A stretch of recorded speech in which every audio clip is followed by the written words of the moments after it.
कुरान की 65 अहकामी आयात। क़िस्त 7।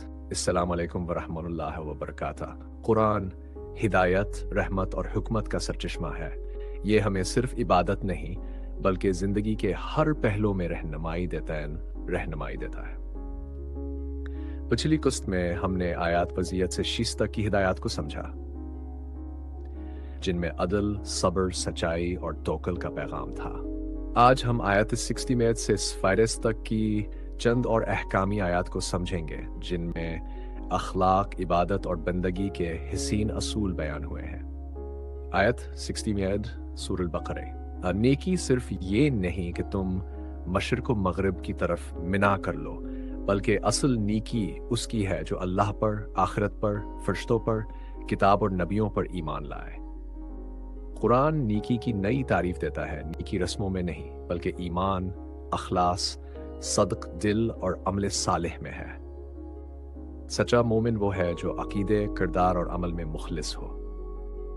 आयत सारिकदी सूरह निसा 59। अल्लाह और रसूल की इताअत करो और अगर किसी मामले में इख्तिलाफ हो तो उसे अल्लाह और रसूल की तरफ लौटाओ। ये आयत मुसलमानों के इज्तिमाई निज़ाम का असूल है। इताअत सिर्फ अल्लाह और उसके रसूल सल्लल्लाहु की है। जो फैसला कुरान व सुन्नत के मुताबिक हो वही बरहक है। आयत 63 सूरह हुजरात। ए लोगो, हमने तुम्हें एक मर्द और औरत से पैदा किया और तुम्हें कौमों और कबीलों में बांटा ताकि तुम एक दूसरे को पहचानो। कुरान मसावात का सबसे बड़ा पैगाम देता है। किसी को किसी पर नस्ल, ज़बान या कौम की वजह से फजीलत नहीं, इज्जत सिर्फ तक़विया में है। आयत 64 सूरह तौबा। ए ईमान वालो, अल्लाह से डरो और सच्चों के साथ रहो। सच्चाई मोमिन की पहचान है। सच्चे लोगों के साथ रहना ईमान को मजबूत करता है और इंसान के अंदर सफाई व तक़विया पैदा करता है। आयत 86 सूरह मुमिनून या यूरिस 2। यकीनन कामयाब हो गए वो ईमान वाले जो अपनी नमाजों में आजिज़ी इख्तियार करते हैं। इबादत सिर्फ जिस्मानी अमल नहीं बल्कि दिल की कैफियत। नमाज में खुशू यानी आजिज़ी बंदगी की असल रूह है। आयत 60 सूरह इसरा या 6 सूरह इसरा। क़राबतदार को उसका हक दो और फजूल खुर्ची मत करो, बेशक फजूल खुर्च शैतान के भाई हैं। कुरान माली नज़म व ज़ब्त का पैगाम देता है। सखी बनो मगर हद से ना बढ़ो। फजूल खुर्ची न सिर्फ गुनाह है बल्कि नाशकरी की इलामत है। आयत 67 सूरह नहल। बेशक अल्लाह अदल, एहसान और क़राबत दारों को दीने का हुक्म देता है और बेहयाई, बराई और जुल्म से मना करता है। ये आयत कुरान का खुलासा है।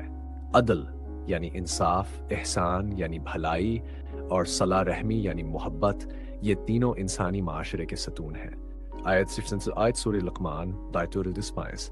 लोगों से मन्हा ना मोड़ो, ज़मीन में अकड़ कर मत चलो और अपनी चाल में म्याना रुवी इख्तियार करो।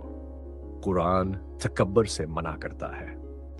गुरूर इंसान के जवाल की इब्तिदा है।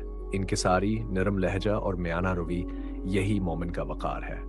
आयत 69 सूरह अल-फतह। मोहम्मद सल्लल्लाहु अल्लाह के रसूल हैं और जो उनके साथ हैं वो कफ़ार पर सख्त, आपस में रहमदिल हैं। मोमिन की पहचान मोहब्बत और इत्तेहाद है। जो उम्मत एक दूसरे पर रहम करे, अल्लाह उसे इज्जत और कुव्वत इता फरमाता है। आयत फुरक़त सूरह असर। मगर वो लोग जो ईमान लाए, नेक अमल किए, एक दूसरे को हक की तलकीन की और सब्र की नसीहत की। कुरान के नज़दीक कामयाबी सिर्फ इन्हीं के लिए है जो ईमान, अमल सालेह, हक की दावत और सब्र पर कायम रहते हैं। यही जिंदगी की असल कामयाबी है।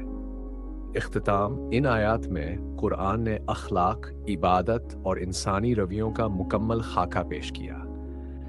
अगर हम इन असूलों को अपनी ज़िंदगी में नाफिज करें तो हमारी दुनिया में अमन, मोहब्बत और इंसाफ फैल जाए। दुआ। या अल्लाह, हमें अपने कलाम पर अमल करने की तौफीक दे, हमारे दिलों को नरमी, सच्चाई और रहम से भर दे और हमें उन लोगों में शामिल फरमा जो तेरे महबूब हैं। आमीन या रब्बुल आलमीन। अगली किस्त जल्द आ रही है इंशाअल्लाह।